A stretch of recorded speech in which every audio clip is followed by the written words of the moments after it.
I've made a few videos bashing the inconsistent writing of speedsters, and a lot of you say that speedsters have to be inconsistent, otherwise the movie or show they're in would suck. So, I decided to make this video today to prove you guys wrong. Writers love to have scenes that show us how overpowered these characters are, but then they'll have them lose in bullshit ways. A good example of this is, the best example of this is the CW Flash. I know you probably hear this show get thrown under the bus all the time, but guys, the writing in it is just ass. Let me give you an example. Barry was shown to perceive time not in slow motion, but nearly completely frozen. And then he's able to move at super speed within that perception. So you would think, oh my god, Flash is insane, he can't lose. But then he loses to a guy with a freeze gun. But that's not it. He constantly loses to characters who have no super speed, but then he's finally somehow able to defeat them after a beautiful pep talk on how Barry has super.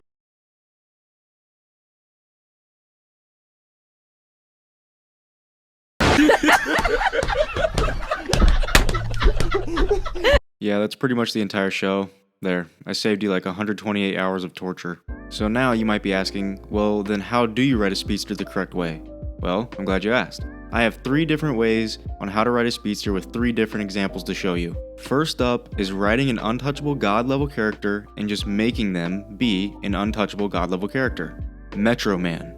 Metro Man is an overpowered godlike character and he stays like that. He never loses because he can't lose. I'm winning any motherfucking way. I can't lose. But what made him interesting was how he felt bored of being this godlike hero. He wanted more out of life, so he faked his death. And Music Man was born. They didn't have him lose in some BS way. They had him retire because he was getting bored of winning all the time. And guys, he was overpowered. He didn't perceive time in slow motion. He could basically freeze it completely. Did this make the movie bad? No, it didn't. Megamind, I think, is an absolutely amazing movie. But this is what shows like CW Flash do wrong. They show Barry being basically an unbeatable god, but then they have him lose to low-level thugs. The second way to write a consistent speedster is to make them have some sort of limiting factor or something like Kryptonite is to Superman. They can be overpowered gods, but maybe only in short bursts. Maybe after they use their power, they have to have like a cooldown time. Or they could just have the character not be...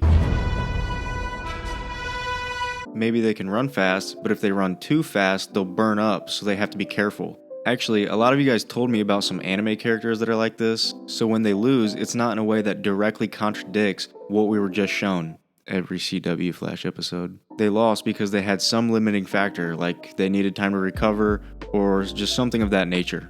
Like A-Train in the first couple seasons of The Boys. He's been shown to be able to perceive time in slow motion while being able to move at normal speeds in that perception. So, he's overpowered. But he couldn't be in super speed for too long because of his heart problems. I think that was really well done. But then he gets a new heart and this happens. Your ass. How he missed this punch, I have no clue. But he makes up for it with this.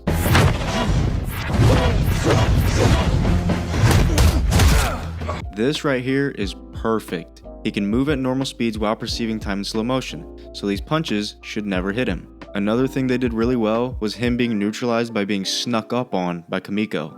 He doesn't constantly have faster perception, he only does when he wants to, so he's able to be caught off guard sometimes. Or the writers could just make something kind of like Kryptonite.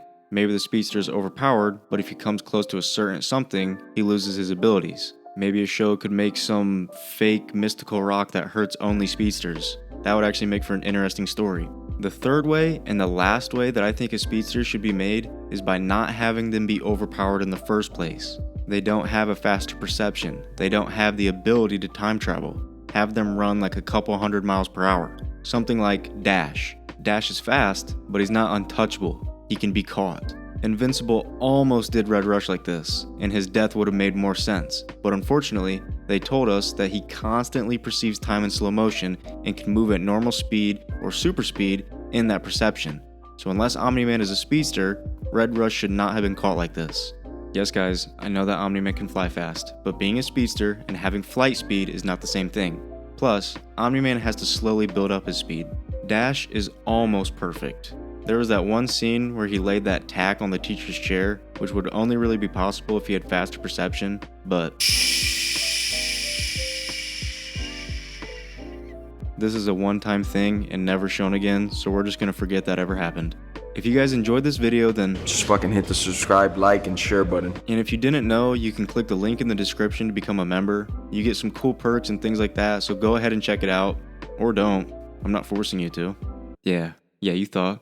Go check that shit out right now. Let me know in the comments what videos you guys want to see next, because apparently I'm running out of ideas. But that's all I have for you guys today, so I'll see you in the next one.